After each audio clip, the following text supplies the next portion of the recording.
a very quick one. Ihona, achọrọ m ịjụ ndị landlord ala Owerri ihe ha jiri dị wicked. Some of them anyway.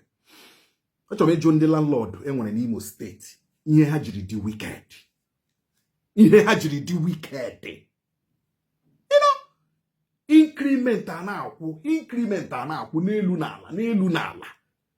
Ị na-eti increment when there is no water n'ụlọ inyere mmadụ. Iti gị increment n'ụlọ na-enweghị ceiling. Iti gị increment n'ụlọ na-enweghị gate security. You know, you cannot arrange and hazie ụlọ inyere ụmụ mmadụ biri before gị mere increment. And ụlọ ị na-emekwa increment ụlọ mpa gị rụrụ hafụrụ gị.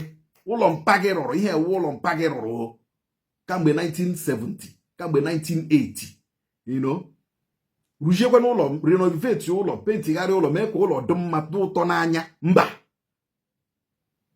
Iti will increment. Akpaghị aka n'ọnụ gị shi na ihe shiri ike. Akpaghị aka n'ọnụ gị ji onye ahụ nọ na Nigeria. Akpaghị aka n'ọnụ gị shi onye ahụ nọ n'ọchịchị Tinubu. Akpaghị aka n'ọnụ gị shi onye ahụ ihe dọla daga.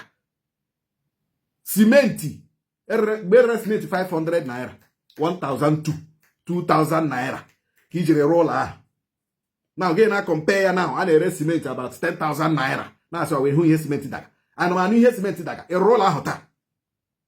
Anụmanụ erola ahụ today. That is a question for some landlords na Owerri.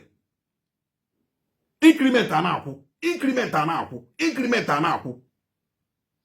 And some of you don't even have lawyers. Or lawyer ndị unu nwere when I aghọrọ unu. They don't direct you well and advise you well. Somebody's rent can run. Give another notice of increment. If you want to give increment, like some landlords used to do, like 2 years notice. Yes. Some landlords, like 2 years notice. So that within that 2 years, in the next 2 years, use the upper year. Oh yes. Maybe going to give 2 years, and you give 1 year. You use but at the end of the day, some landlords are mad rent na run. With a notice for increment of rent in the next regime of rent. Is it not madness? Is it not madness? Then some of you landlords na low Owerri. One woman can mad report or maybe on the kingdom. One woman has dear obodo oyibo. Dear roll go obodo oyibo. The woman ama hego land cement. Why am I hego land rod? Why am I here to a roller? Why am I here? I go Lazarus zinc. Oh, la landlady. And you're da. Somebody's rent is still running. Give you a quick notice. One you share again, ma. You were mental. One was animal kingdom way bad here. You know, somebody's rent is even if also they will give hot job. Because I know that some tenants can be very, very funny. Some tenants, hammer. I know that one. But tenant tangiginoro because rent here can run. So you have no reason.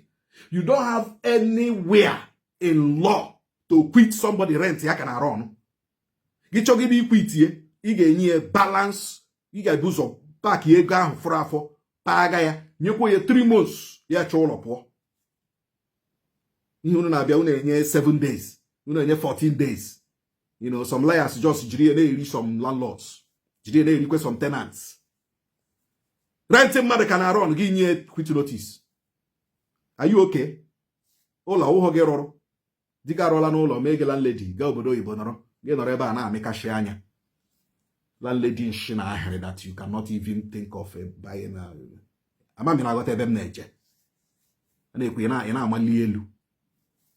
Malielu. Somebody's rent is still running. Not the came in here. Somebody's rent is still running. Give you a quick notice. And when you make quick notice, when you here, collect your balance or send your account so that your balance will be sent to you. When you rent your web October this year, you can only make February. Give you a quick notice in February. While you rent your October. And when the case is here, send your account so that your balance can be given to you. Then after 2 months to pack out. Give me 1 week. When you rent your can run, give me 1 week to pack out. Ishade again ma. Ishade again me ma here. I question in a show to an agwagia because he went here. You don't know law. Oh, renting mother, voila. Even let me tell you, renting mother good today, bam. Then as a landlord, you can give the person quit notice today. You go your time, you have to all of four. Oh yes, near time you have to all of four. But I want a renting mother can run. Only rent you got October. Give you quit notice February. Say up poor under 1 week. In a 1 year. Because they get all a goal or have program by an kingdom. In echo.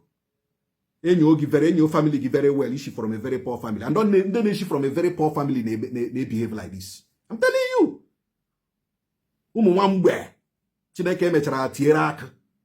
When you look at some people that behaves like that, check their family. Has she from a very poor family? Poverty mentality in a Then again, some landlords and landladies, they treat their tenants like boy and then the slave. You got to give when we get 8:30. When you all gaga by Hogaga, you call 8:30 Abatapa. Megabata, he will sleep outside. Gile Dimpamado. Probably a man that has to struggle for the family. When Doroha now 9 p.m. Then I run a hospitality industry. Then I run entertainment industry. When 9 p.m. halotabe, 10 p.m. halotabe. You know, I think this key gate going all up in that year, the key to the gate. Get sent back.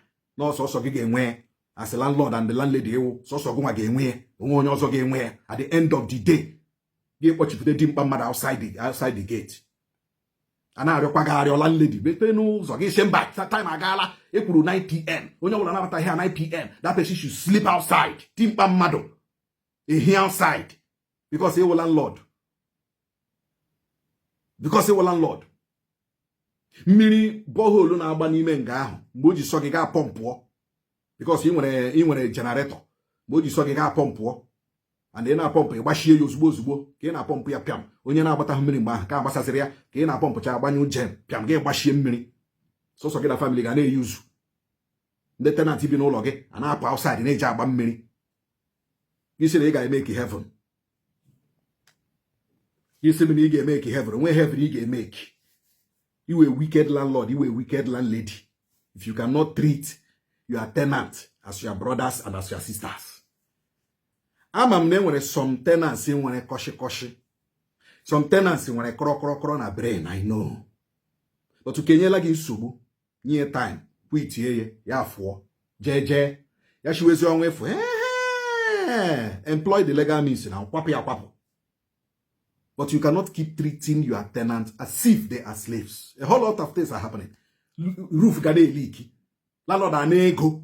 Don't worry, just pay. We mend it. Lie. Landlord will not do anything. You need the money. You hear maybe na landlord are not ego ni na ga at the end of the day when landlord again. They be no longer slave. One DJ IT pele. Because he was landlord, he was landlady. A tenant can become a landlord tomorrow. I believe it. A tenant can become a landlord tomorrow. Many of you watch landlords today when a bunu tenant. Oh yes! Many of you watch landladies today when a bunu tenant. Probably also a landlord you should treat again by how he treat again then. But check you know when me hear them or them man. My why na pass on the tenant again or them man. Tenant ye will again follow the law. Quit ye, but not when his rent is running. It's quit when the rent is running. Package area agree for near your time. Ya pack here. It's as simple as that. We'll keep talking about this landlord and tenant issue until Ishiaba in Brenna ayo nishin the landlord ani. Of course, na nishin the tenant offered. Because in the tenant offered. Kro. Thank you very much.